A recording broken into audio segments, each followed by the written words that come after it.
নতুন সরকার গঠনের তোড়জোড়, এমপি মন্ত্রীদের শপথ কাল প্রস্তুত ৩৭টি বাড়ি ও গাড়ি। ঢাকা ১৭ আসন রেখে বগুড়া ৬ ছেড়ে দিলেন তারেক রহমান।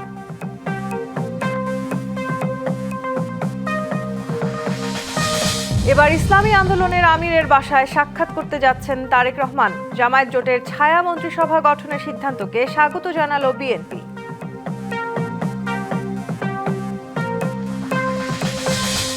অবশেষে জুলাই সনদে সই করল এনসিপি। গণভোটের জনরায় মেনে নতুন সরকার সনদ বাস্তবায়ন না করলে কঠিন পরিণতির হুঁশিয়ারি ১১ দলীয় জোটের।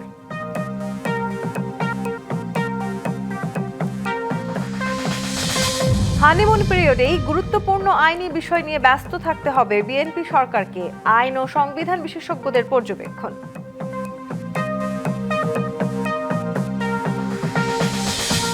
কিছু অনিয়ম ত্রুটি বিচ্যুতি থাকলেও এবারের নির্বাচন সুষ্ঠু ও অন্তর্ভুক্তিমূলক, ইঞ্জিনিয়ারিং এ প্রমাণ মেলেনি টিআইবির বিশ্লেষণ।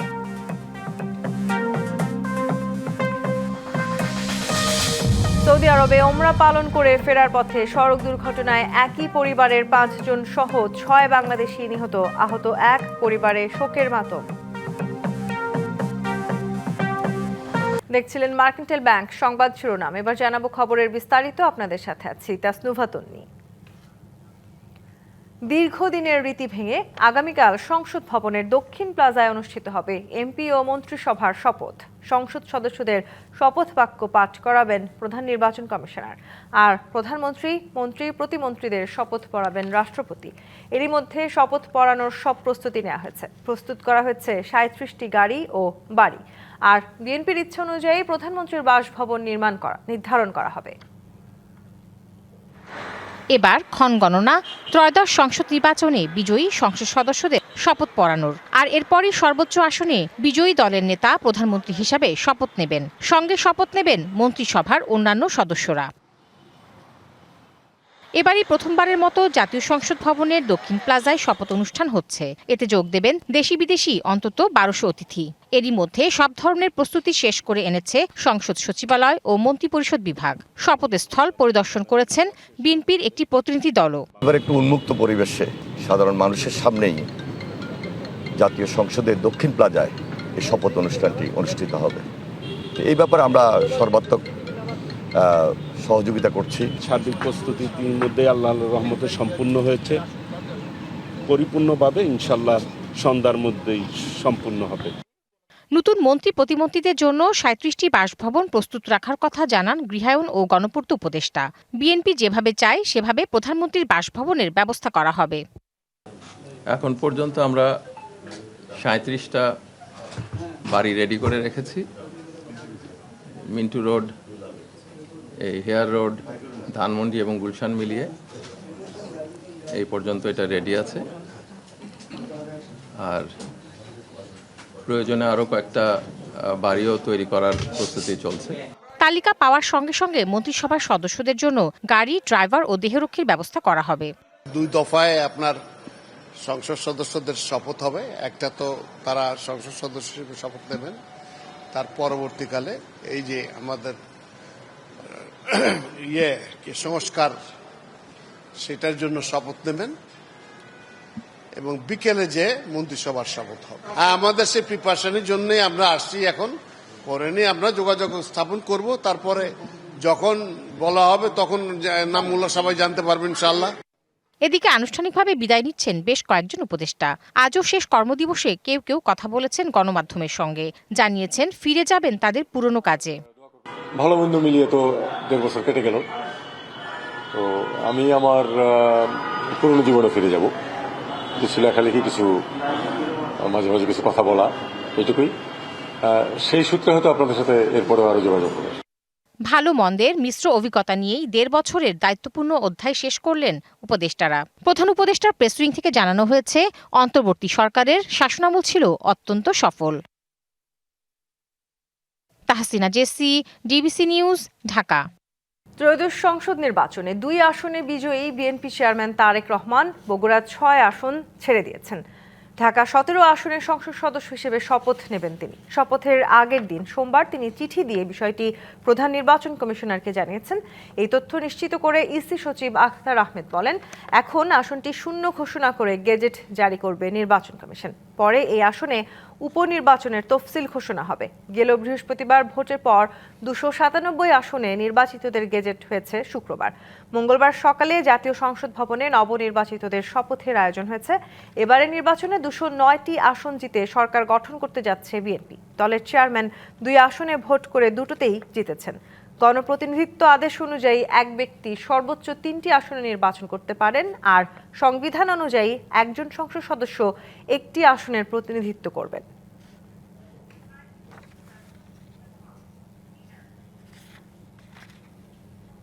একটা জিনিস একটু জানা ছিল, আপনি একটু কথা বলেছেন স্যার একটু আগে, ওই যে তারেক রহমান বগুড়া 6 আসন ছেড়েছেন স্যার, ওই বিষয়টা একটু জানার ছিল। হ্যাঁ, ছেড়েছেন উনি, আমাদের কাছে একটা চিঠি দিয়েছেন, ছেড়ে দেওয়ার কথা বলে 17টা রাখবেন, ঢাকা 17 রাখবেন। আজও ব্যস্ত সময় কাটাচ্ছেন দেশের ভাবি প্রধানমন্ত্রী ও বিএনপি চেয়ারম্যান তারেক রহমান। এরই মধ্যে নতুন এক ইতিহাস তৈরি করে বিরোধী দলের নেতাদের সঙ্গে শুভেচ্ছা বিনিময় করেছেন তিনি। এদিকে জামাত জোটের ছায়া মন্ত্রিসভা গঠনের সিদ্ধান্তকে স্বাগত জানিয়েছে বিএনপি। দলের কোন কোন নেতা মন্ত্রিসভায় থাকছেন শেষ মুহূর্তে সেই তালিকা নিয়ে ব্যস্ততা বিএনপি চেয়ারম্যান তারেক রহমানের। গুলশানে তার কার্যালয়ে দফায় দফায় বৈঠক করছেন দলের শীর্ষ নেতাদের সঙ্গে। এরই মধ্যে মন্ত্রিসভায় কারা ঠাঁই পাচ্ছেন তা নিয়ে চলছে জোর আলোচনা। নানা জনের কথা শোনা যাচ্ছে, তবে একমাত্র দলের চেয়ারম্যান ছাড়া চূড়ান্ত তালিকা কেউ জানতে পারছেন না। মঙ্গলবার সকালে সংসদ সদস্যদের শপথের পরই বিকেলে মন্ত্রিসভার শপথ। সকাল থেকেই নেতাকর্মীরা ভিড় করছেন গুলশানের কার্যালয়ে, একে অপরের সঙ্গে করছেন শুভেচ্ছা বিনিময়। পাশাপাশি অপেক্ষায় আছেন তাদের কাছের কে কে মন্ত্রিসভায় থাকছেন। দলটির নেতারা গণমাধ্যমকে জানিয়েছেন, স্পিকার না থাকায় শপথ পড়ানোর দায়িত্ব প্রধান নির্বাচন কমিশনারের। স্পিকার অথবা ডেপুটি স্পিকার অ্যাভেলেবেল না থাকলে বা তারা অপারগ হলে বা তাদের মনোনীত প্রতিনিধি যদি না থাকে, সেই ক্ষেত্রে দ্বিতীয় অপশন হচ্ছে প্রধান নির্বাচন কমিশনার শপথ পাঠ করাবেন। সেই হিসাবে আগামীকালকে সকাল 10টায় জাতীয় সংসদের নির্বাচিত সদস্যদের শপথ গ্রহণ অনুষ্ঠিত হবে। আগামী সরকারের জন্য সবকিছুতে অনেক বড় চ্যালেঞ্জ, সবকিছু মাথায় রেখে আমাদের আগামী দিনে কাজ করতে হবে এবং আমরা চাই যে ঐক্যবদ্ধভাবে দেশটাকে সামনের দিকে এগিয়ে নিয়ে যাওয়ার জন্য। একক সংখ্যাগরিষ্ঠতা নিয়ে 17 বছর পর রাষ্ট্র ক্ষমতায় আসছে বিএনপি, তাই দলের নেতাকর্মীদের মধ্যে উচ্ছ্বাসের কমতি নেই। Anwar Hossain, DBC news, Dhaka. গণভোটের জনরায় মেনে নতুন সরকার সনদ বাস্তবায়ন না করলে কঠিন পরিণতির হুঁশিয়ারি দিয়েছে 11 দলীয় জোট। সোমবার বিকেলে রাজধানীতে এক বিক্ষোভ সমাবেশে যোগ দিয়ে এই হুঁশিয়ারি দেন জামায়াত ইসলামীর সেক্রেটারি জেনারেল অধ্যাপক মিয়া গোলাম পরোয়ার। বলেন, সংখ্যাগরিষ্ঠের মত উপেক্ষা করে যদি জুলাই সনদ বাস্তবায়ন করা না হয় তবে আবারও জুলাই ফিরে আসবে। এ সময় 11 দলীয় ঐক্যের অন্য নেতারা অভিযোগ করেন, এবারের নির্বাচনে শুধু ভোট চুরি নয়, ডাকাতি হয়েছে। প্রতিটি সহিংসতার হিসাব কড়াই গণ্ডায় নেওয়া হবে বলেও হুঁশিয়ার দেন তারা। এ সময় নতুন সরকারের কাছে শহীদ ওসমান হাদির বিচারের দাবিও জানানো হয়।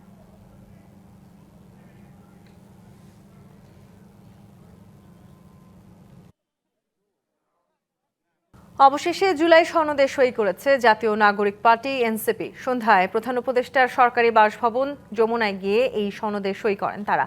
এনসিপির আহ্বায়ক নাহিদ ইসলামের নেতৃত্বে প্রতিনিধি দলের ছিলেন দলের সদস্য সচিব আখতার হোসেন, যুগ্ম সদস্য সচিব জহিরুল ইসলাম মুসা, যুগ্ম আহ্বায়ক সারওয়ার তুষার, মনিরা শারমিন ও জাবেদ রাসেন। গেল বছরের 17 অক্টোবর জুলাই জাতীয় সনদ সই হয়। অন্তর্বর্তী সরকারের প্রধান উপদেষ্টা অধ্যাপক মোহাম্মদ ইউনূস এবং বিভিন্ন রাজনৈতিক দলের নেতারা এই সনদে সই করেন। তবে তখন এনসিপি, সিপিবি, বাসদ মার্ক্সবাদী ও বাংলাদেশ জাসদ জুলাই সনদে সই করেনি।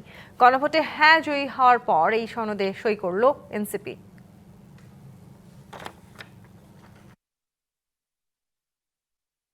হানিমুন পিরিয়ডে গুরুত্বপূর্ণ আইনি বিষয় নিয়ে ব্যস্ত সময় পার করতে হবে নবগঠিত বিএনপি সরকারকে, এমন পর্যবেক্ষণ আইন ও সংবিধান বিশেষজ্ঞদের।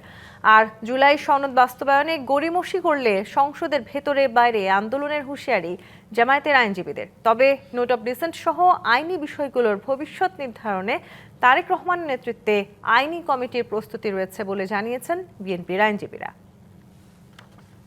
বিএনপি চেয়ারম্যান তারেক রহমানের নেতৃত্বে ত্রয়োদশ জাতীয় সংসদ নির্বাচনে ভূমিদশ বিজয় পায় দলটি। শপথের পর সরকার, বিরোধী দল এবং নির্বাচিত সংসদ সদস্যদের বরণের অপেক্ষায় জাতীয় সংসদ। তবে সংসদের প্রথম অধিবেশন থেকেই বিগত সময়ের আইনি ও রাজনৈতিক বিষয় নিয়ে ব্যস্ত সময় পার করতে হবে বিএনপি সরকারকে, যেখানে উঠে আসবে অন্তর্বর্তী সরকারের জারি করা অধ্যাদেশ সহ আইন ও সাংবিধানিক বিষয়গুলোর বৈধতার প্রশ্ন। তাই মধুচন্দ্রিমার সময়টিতেই বিএনপি সরকারকে ব্যস্ত সময় পার করতে হবে বলে মত আইন বিশেষজ্ঞদের। প্রথম 30 ডেজের মধ্যে যে সকল আইনগুলা এই গত অর্ডিন্যান্স আকারে যত আইনগুলা হয়েছে এবং একই সঙ্গে এই সরকারের যে আপনার শপথ গ্রহণ ইত্যাদি, এই সরকারের যে এক্সিস্টেন্স, এই জায়গাগুলোকে র্যাটিফাই করে ফেলতে হবে।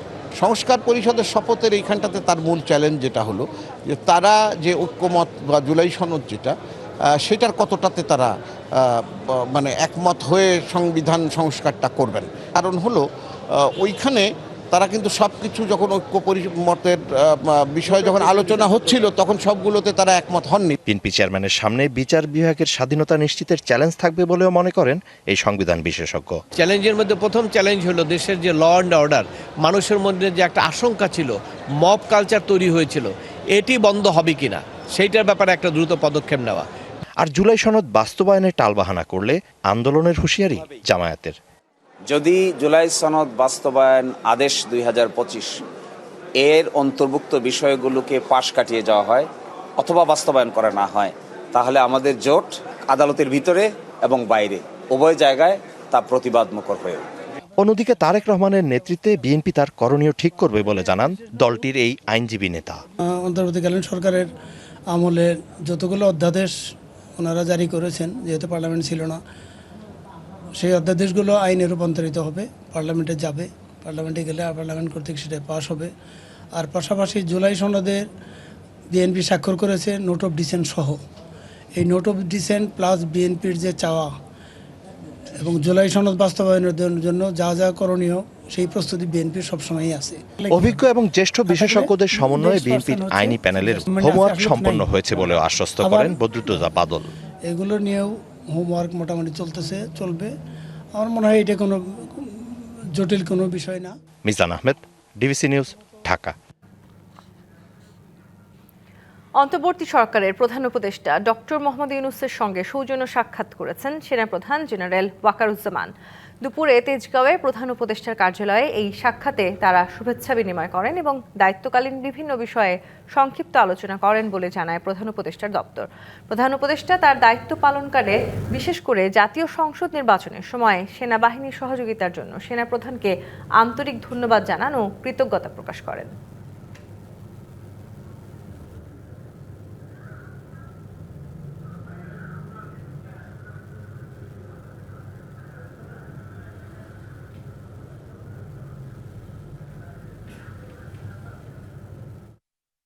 নির্বাচন পরবর্তী আইনশৃঙ্খলা পরিস্থিতি নিয়ন্ত্রণ সবচেয়ে বড় চ্যালেঞ্জ, যা বিগত সময়ের তুলনায় অনেকটাই ভালো। পরিস্থিতি এখন স্বাভাবিক থাকলেও আগামীর পরিস্থিতি সামলাতে রক্ষা বাহিনীর পাশাপাশি রাজনৈতিক সদিচ্ছা জরুরি, এমনটা মনে করেন বিশ্লেষকরা। যদিও পুলিশ বলছে যে কোনো ধরনের বিশৃঙ্খলা রুখতে প্রস্তুত তারা। এদিকে মঙ্গলবার এমপি মন্ত্রিসভার শপথ গ্রহণকে কেন্দ্র করে নেওয়া হয়েছে বিশেষ নিরাপত্তা। নানা উদ্বেগ আর উৎকণ্ঠা ছাপিয়ে শেষ হয়েছে ত্রয়োদশ জাতীয় সংসদ নির্বাচনের ভোট গ্রহণ, শপথ গ্রহণ ও সরকার গঠনের পথে বিএনপি। তবে নির্বাচন পরবর্তী আইনশৃঙ্খলা পরিস্থিতির দিকেও নজর রয়েছে দলটির। অবশ্যই শান্তি এবং শৃঙ্খলা বজায় রাখতে হবে, যা নিয়ন্ত্রণে প্রস্তুত আইনশৃঙ্খলা বাহিনীও। বিচ্ছিন্ন কয়েকটি ঘটনা ছাড়া ভোটের দুদিন আগ থেকেই অপরাধ নেমে আসে শূন্যের কোটায়। গোয়েন্দা নজরদারি, তল্লাশি চৌকি ও টহল কার্যক্রমে সন্তোষ তৈরি হয়েছে জনমনে। এখন পর্যন্ত আইনশৃঙ্খলা পরিস্থিতি পুরোপুরি নিয়ন্ত্রণে রেখেছে বাহিনীর সদস্যরা। তবে নির্বাচন পরবর্তী পরিস্থিতি নিয়েও রয়েছে উদ্বেগ। তবে জনসাধারণ প্রত্যাশা করছেন শান্তিপূর্ণ পরিবেশ ও নিরাপদ জনজীবন নিশ্চিত করতে কাজ করবে নতুন সরকার। দর্শক, জামায়াতের আমির ও এনসিপির আহ্বায়কের পর এবার সিদ্ধেশ্বরীতে ইসলামী আন্দোলন বাংলাদেশের আমির চরমোনাই পীর মুফতি সৈয়দ রেজাউল করিমের সঙ্গে তার বাসায় দেখা করতে যাচ্ছেন বিএনপি চেয়ারম্যান তারেক রহমান। এই বিষয়ে বিস্তারিত জানতে যুক্ত হচ্ছেন সহকর্মী আরিফুল ইসলাম। আরিফ, আরিফ চরমনাই পীরের সাথে বিএনপি চেয়ারম্যানের সৌজন্য সাক্ষাৎ নিয়ে সবশেষ জানাবেন।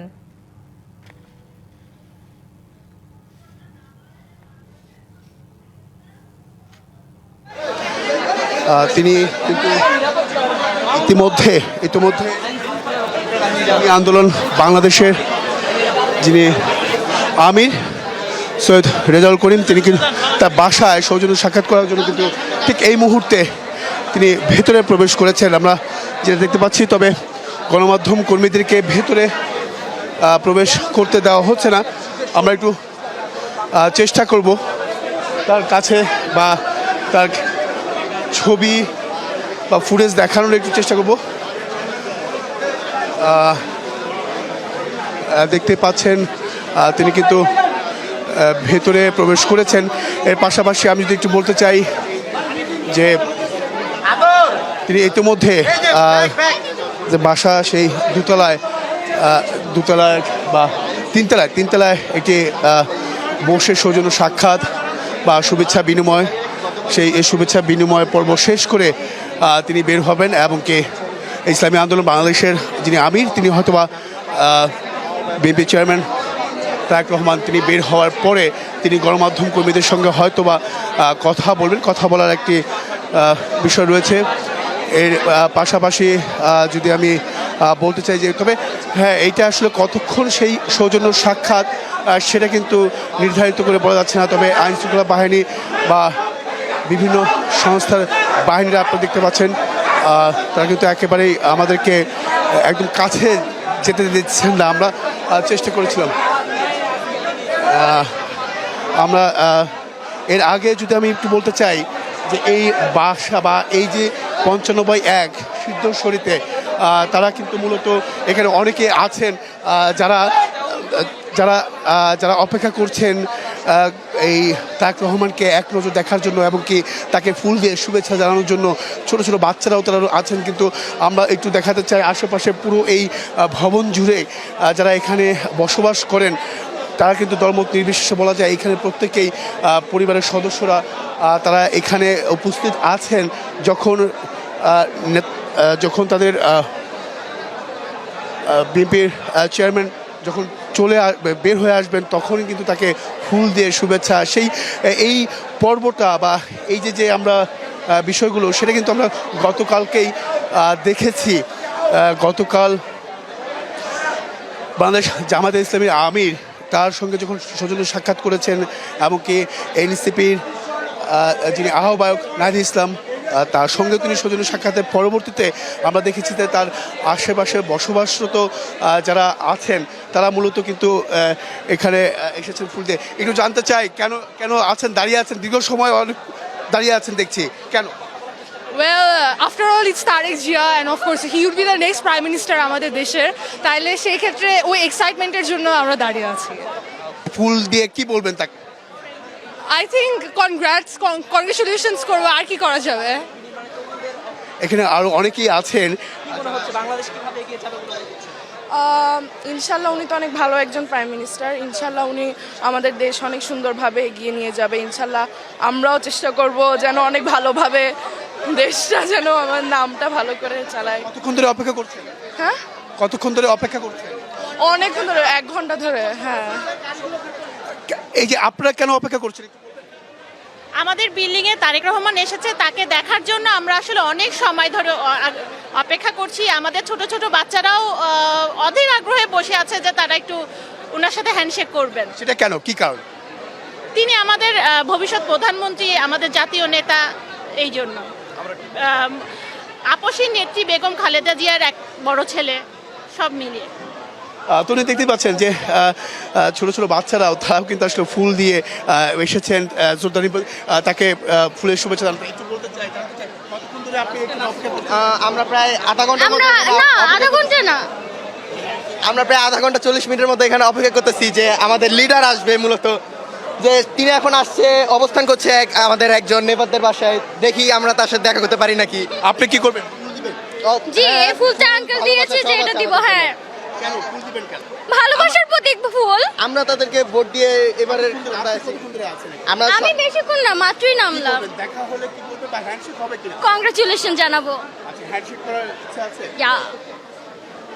দেখতে পাচ্ছেন তনি, সবার মধ্যে কিন্তু একটা আগ্রহ, সবার মধ্যেই একটা আগ্রহ। আমি যদি একটু দেখাতে চাই এই জায়গা, পুরো জায়গাটি কিন্তু প্রত্যেকের হাতে, ছোট ছোট বাচ্চাদের হাতে তাকে শুভেচ্ছা জানাতে ফুল নিয়ে দাঁড়িয়ে আছেন দীর্ঘ সময়। আমরা কিন্তু গেটের বাইরে ছিলাম, যখনই তারেক রহমান ভেতরে প্রবেশ করলেন তখনই কিন্তু আমরা ভেতরে প্রবেশ করেছি। ভেতরে প্রবেশ করার পরবর্তীতে প্রত্যেকেই যার যার জায়গা থেকে তারা সারিবদ্ধভাবে দাঁড়িয়েছিলেন। আমরা যদি এইদিকে একটু দেখাতে চাই, এখানকার যারা বসবাসরত, যিনি ইসলামী আন্দোলন বাংলাদেশের আমিরের আশেপাশে যারা বসবাস করতেন, তারা কিন্তু এখানে একটু অনেকের সাথে একটু কথা বলতে চাই।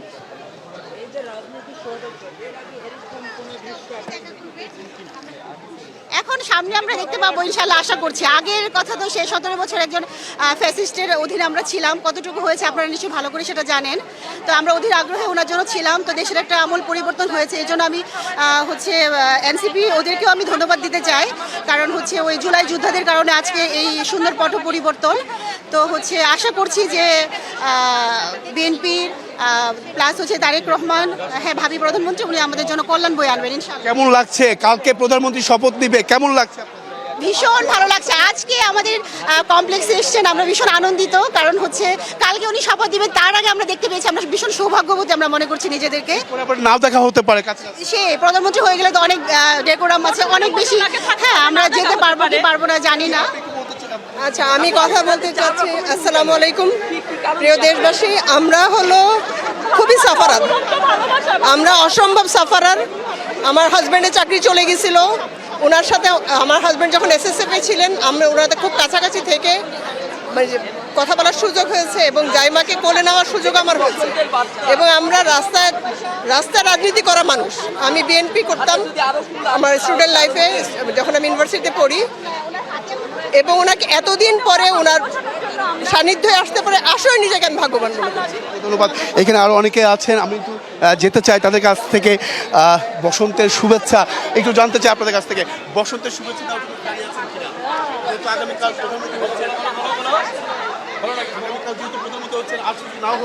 জি, এই জন্য ওনার জন্য অনেক এক্সাইটেড লাগছে। কখনো তো প্রধানমন্ত্রীকে এত কাছ থেকে দেখতে পারিনি, এজন্য। আর দেখা হলে কি করবেন, কি বলবেন?